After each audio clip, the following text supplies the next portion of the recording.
Olá pessoal, sou o flautista Alexandre Braga e hoje a linguagem musical falar um pouco sobre o barroco francês. O que seria esse barroco francês, né? Existia uma rivalidade, existiam dois estilos de composição contrastantes durante o período barroco e que dominaram o cenário musical do período barroco, que era o estilo italiano e o estilo francês. E esses estilos, eles refletiam o modo de ser, o temperamento, o caráter do povo dessas duas nações. Então, por exemplo, o italiano, mais sentimental, mais emotivo, mais passional, na música poderia improvisar, poderia colocar ornamento onde quisesse, obedecendo algumas regrinhas, né? E o francês mais formal, mais controlado. Os ornamentos, por exemplo, eram todos escritinhos. O intérprete tinha que tocar exatamente aquilo ali que estava escrito. Dizem que o italiano é como se estivesse cantando, o estilo italiano. E o estilo francês é como se estivesse falando. O Lully chegou a expulsar um violinista da sua orquestra porque ele quis acrescentar ornamentos que não estavam escritos. Aí ele falou: por que você obriga esses italianos a executar exatamente as partes como estão escritas, né? Aí dá para perceber um pouquinho a diferença desses dois estilos. Por falar em Lully, ele foi o grande nome do estilo francês na música. E uma das criações mais significativas de Lully foi o fato de inserir balé às óperas. Ele tinha grande apreço do rei Luís XIV, que adorava dançar. O rei Luís XIV era um bailarino. E assim o Lully tinha autonomia para compor e era o compositor oficial da corte.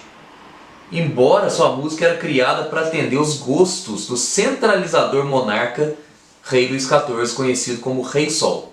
Agora vocês imaginem, né? A ópera foi criada no Barroco e desde aquela época a ópera italiana é aquela cantoria, aquele virtuosismo, as áreas bonitas, sentimentais, e a francesa, mais formal, usando muito dança, levando muito balé para a ópera, que foi essa grande contribuição do Lully para fundar esse estilo francês do Barroco.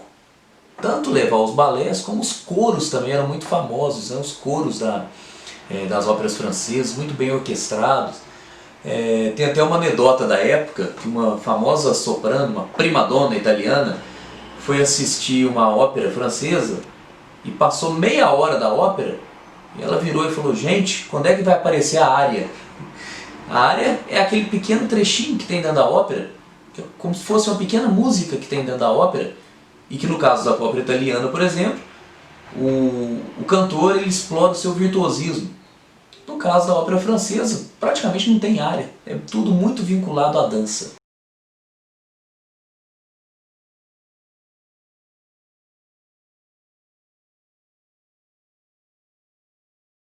Agora um caso interessante, ou melhor, dois casos interessantes sobre Lully.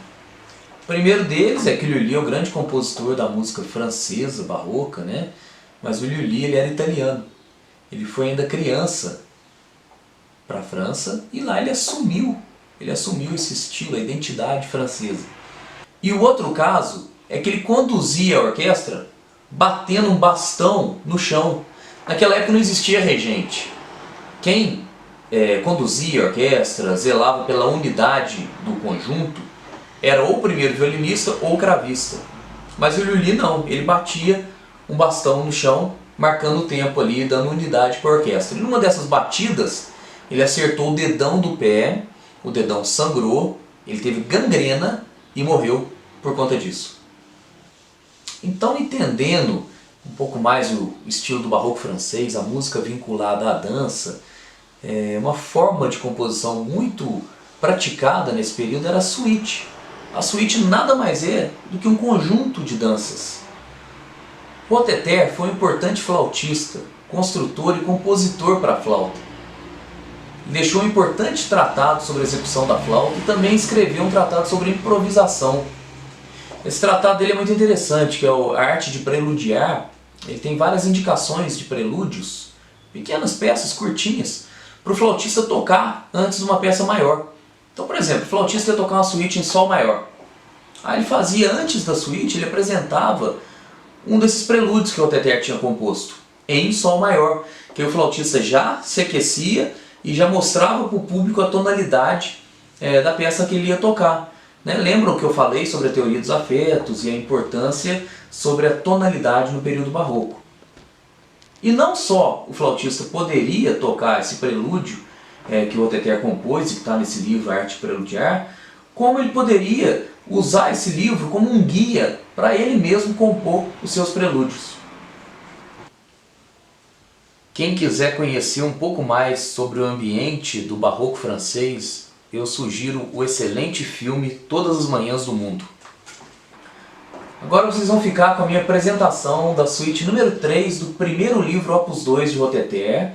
Essa apresentação que eu fiz com o cravista Antônio Magalhães, no Teatro da Assembleia Legislativa de Minas Gerais, que nos forneceu essa gravação de vídeo. Uma boa apreciação e até o próximo vídeo.